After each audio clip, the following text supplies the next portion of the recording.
Visiones y revelaciones completas de Ana Catalina Emmerich. El Relicario de Filotea les presenta el episodio 121.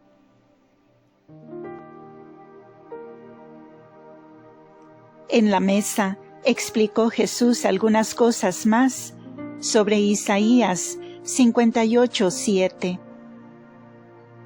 Lleva al hambriento tu pan, y a los que están en miseria, llévalos a tu casa.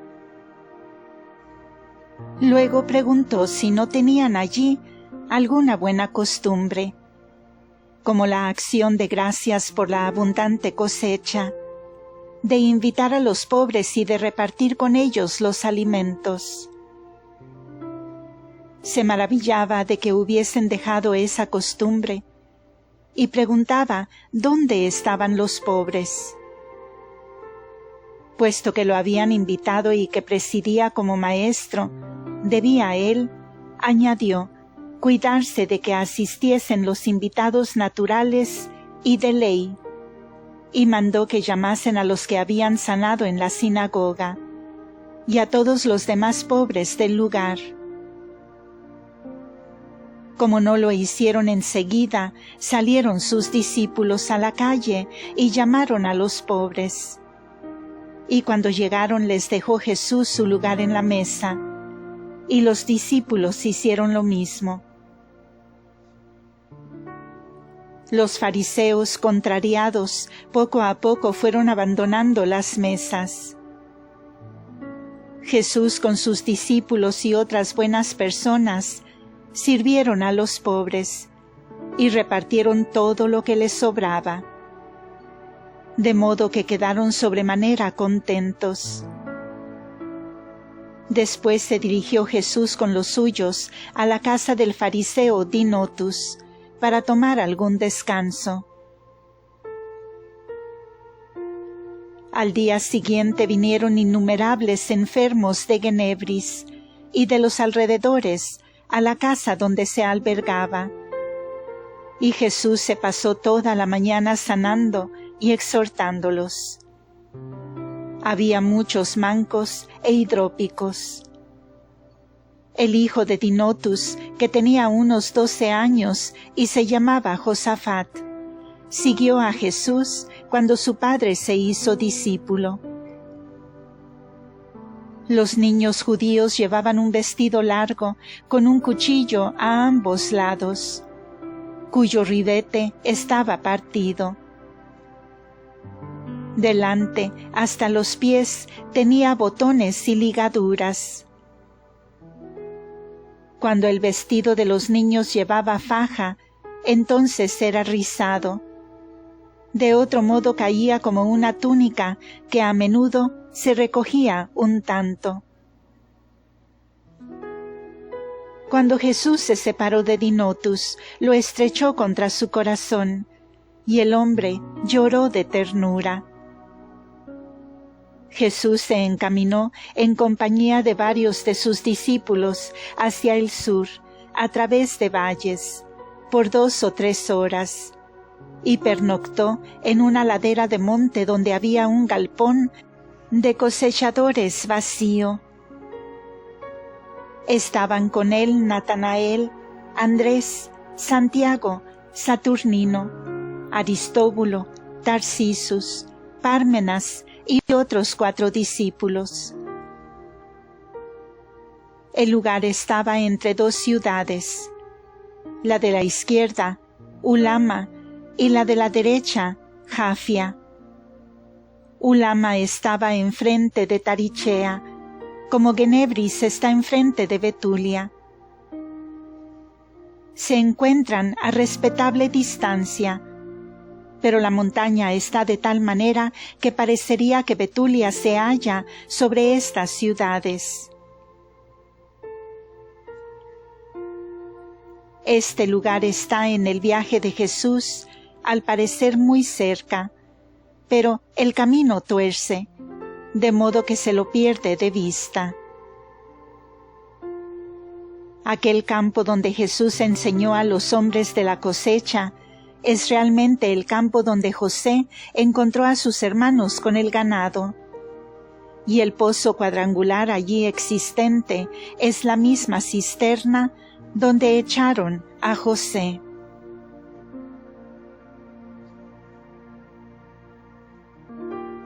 Jesús en Abel-Mehola.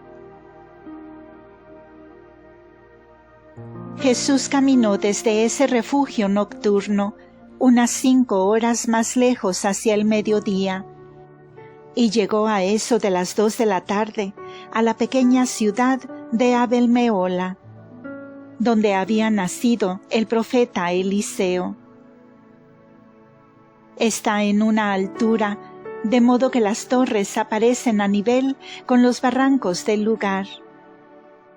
Se halla solo a algunas horas de Sitópolis, y por el oeste se entra en el valle de Jezrael, en la misma línea. No lejos de Abel-Mehola, próximo al Jordán, está el pueblo de Besec. Samaria dista varias horas hacia el sudoeste. Abel-Mehola está en los límites de Samaria, habitada por judíos. Jesús y sus discípulos se sentaron delante de la ciudad en un lugar de descanso, como es costumbre en Palestina, de donde son generalmente invitados a entrar en la casa por algún caritativo habitante que los vea allí descansando. Así sucedió aquí. Pasaron algunos que los reconocieron porque habían estado aquí en la fiesta de los tabernáculos, y lo anunciaron en casa. Vino entonces un acomodado campesino con siervos, y trajo a Jesús y a sus discípulos bebida, pan y miel. Los invitó a su casa, y ellos le siguieron. Les lavó los pies y cambió sus vestidos. Sacudió y limpió los de ellos, que volvieron a ponerse después. Enseguida preparó una comida, a la cual convidó también a varios fariseos con los cuales estaba en buenas relaciones, y éstos aparecieron bien pronto. Se mostró extremadamente amigo y cortés, pero internamente era un granuja. Pretendía gloriarse después de que el profeta había estado en su casa, y dar ocasión a los fariseos de espiar a Jesús. Pensaban que solos en la mesa les sería más fácil que delante de todo el pueblo en la sinagoga. Apenas se había preparado la mesa cuando aparecieron todos los enfermos del lugar en la casa y en el patio del hombre que había invitado, cosa que irritó a los fariseos, no menos que al dueño de casa. Salió fuera y quiso echarlos, pero Jesús le dijo: «Yo tengo otra hambre que la de alimentos». Y no se sentó a la mesa, sino que salió afuera, donde estaban los enfermos, y comenzó a sanarlos. Y todos sus discípulos le siguieron en ese trabajo. Había también varios endemoniados que clamaban. Los libró con una mirada y con una orden. Muchos de estos enfermos tenían una o las 2 manos baldadas. Jesús pasó sus manos sobre sus miembros doloridos y los movió una y otra vez. Otros eran hidrópicos, y les puso sus manos sobre la cabeza y el pecho. Otros estaban como tísicos, otros con granos malos. A unos les mandaba a bañarse, a otros les decía que sanarían en pocos días, y les prescribía ciertas obras. Lejos de allí, apoyados a un muro, estaban veladas y avergonzadas. Varias mujeres que miraban temerosas hacia él. Padecían flujo de sangre. Por último fue Jesús a ellas. Las tocó y ellas se echaron a sus pies sanas. Todos alababan y bendecían a Dios, mientras los fariseos adentro habían cerrado las puertas y entradas a la sala, y comían allí. Y de tanto en tanto miraban por las rejas la escena y se irritaban.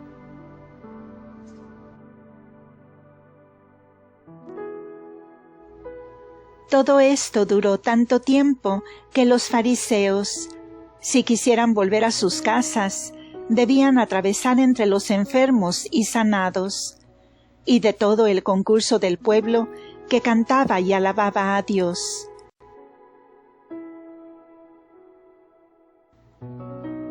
Esto hubiera sido una lanzada a su corazón.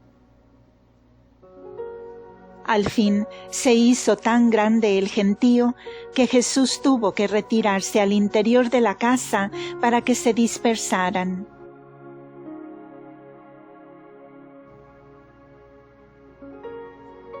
Era ya al anochecer cuando vinieron 5 levitas e invitaron a Jesús y a sus discípulos a su escuela y a albergarse con ellos.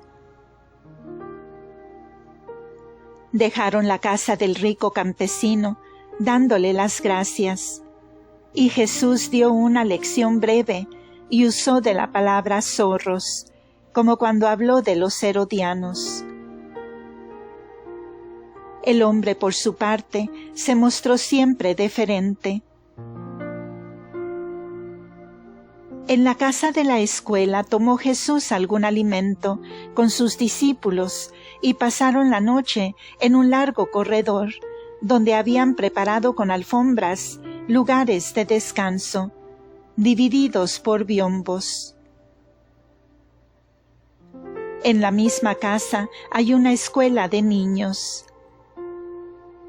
En otra pieza se instruyen las jóvenes, ya algo crecidas, que necesitan una educación a fondo si piden ser judías de religión. Esta escuela existía desde los tiempos de Jacob.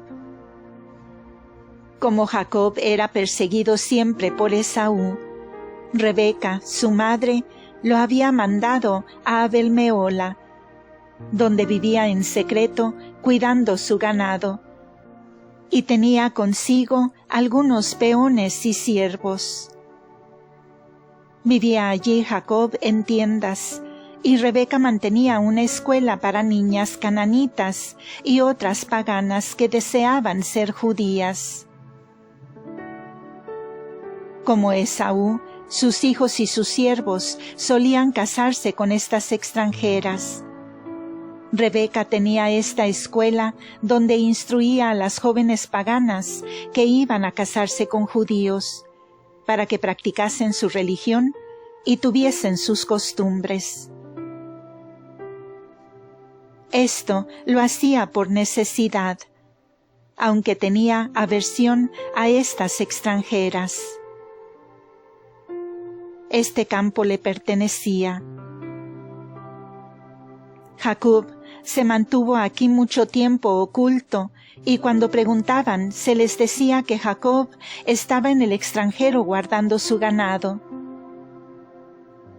A veces venía secretamente a ver a su madre, que lo ocultaba algún tiempo, hasta que volvía a su escondite de Abel-Mehola. Allí cavó un pozo, que es el mismo donde estuvo Jesús sentado. Este pozo era tenido en grande veneración y estaba cubierto. Jacob había cavado también otros pozos y cisternas cuadrangulares, a donde se bajaba por escalones. Más tarde se vino a conocer su refugio, y antes que él mismo se comprometiese con alguna cananita, Rebeca e Isaac lo mandaron a Labán, su tío, donde se ganó las manos de Raquel y de Lía.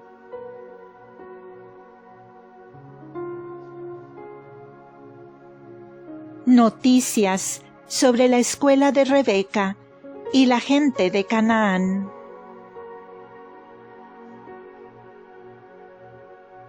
Tuvo que poner Rebeca su escuela lejos de su casa, en el país de Hed, porque Isaac tenía frecuentemente disputas con los filisteos que le arruinaban sus posesiones. Había puesto Rebeca en aquel lugar a un hombre de su país, Mesopotamia, y a su nodriza, que creo era su mujer. Las alumnas vivían en tiendas y eran instruidas en todas las cosas que necesitaban saber las mujeres de pastores que llevaban el orden de la casa. Aprendían los deberes de una mujer en la religión de Abraham y sus costumbres. Tenían jardines y huertas y plantaban zapallos, melones, sandías y pepinos, y una variedad de trigo. Tenían ovejas de gran tamaño y bebían leche de cabras, o la comían en forma de quesos.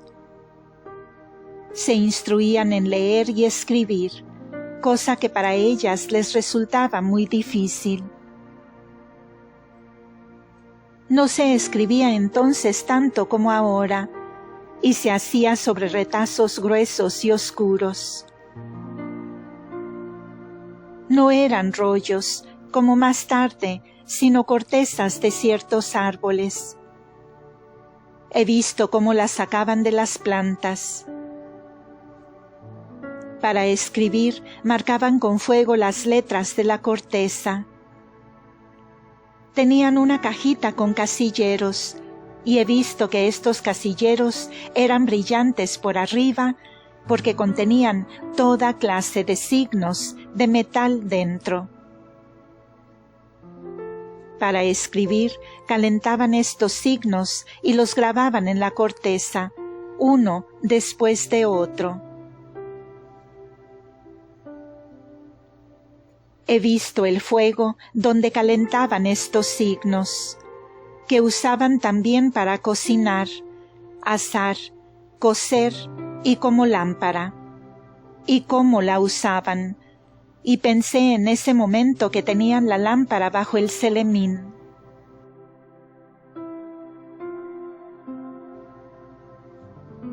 En un recipiente que me recordaba algo parecido que tienen los ídolos sobre la cabeza, se veía encendida una masa negra que tenía en medio un agujero, creo, para el aire. Unas torrecitas en torno del borde del recipiente eran huecas y allí se echaba lo que había de cocer. Sobre este brasero ponían boca abajo un cobertor, arriba delgado, con agujeritos por encima, y en torno torrecitas, en el cual se podía calentar algunas cosas.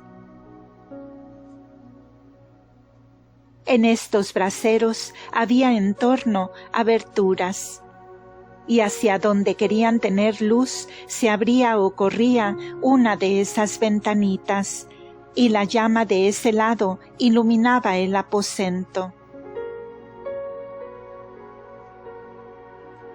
Solían abrir solo por el lado donde no corría el viento, que en las tiendas de campaña suele colarse con facilidad. Debajo del brasero había un cenicero donde ponían al rescoldo tortas, y por la parte de arriba calentaban agua para baños, lavados y cocina. También asaban sobre estos braseros. Estos recipientes eran livianos y podían llevarlos en sus viajes. Sobre uno de estos braseros se calentaban las letras y luego eran grabadas en las cortezas. Los cananitas eran de cabellos negros y más oscuros que Abraham y su gente. Estos eran más amarillentos y de un rojizo brillante. Las mujeres cananitas vestían diferente de las judías. Tenían un vestido de lana amarillo que llegaba a las rodillas. Se componía de 4 trozos atados debajo de la rodilla y una ancha bombacha que no estaba sujeta a medio cuerpo como en las mujeres judías, sino que caía en anchos pliegues.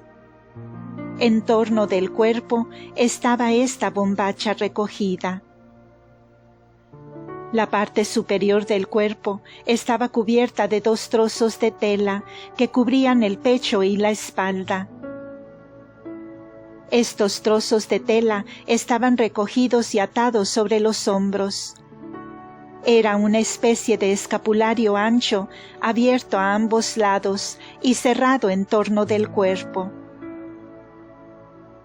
Parecían de este modo el cuerpo y las caderas como un saco largo atado en el medio y terminado de pronto en las rodillas. Llevaban suelas atadas con correas hasta las rodillas, a través de las cuales se veían las piernas.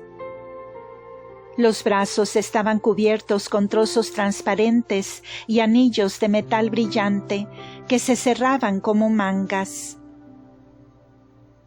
Tenían en la cabeza una gorra de plumas finas, terminada en punta por detrás, como un yelmo con tupido mechón. Eran de hermosa contextura, pero mucho más ignorantes que las hijas de Israel. Algunas llevaban mantos largos, arriba estrechos y debajo anchos.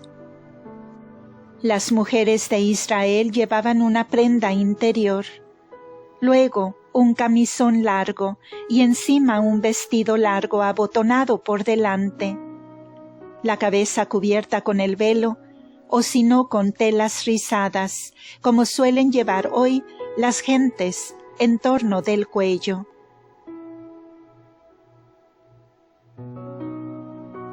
Continuará.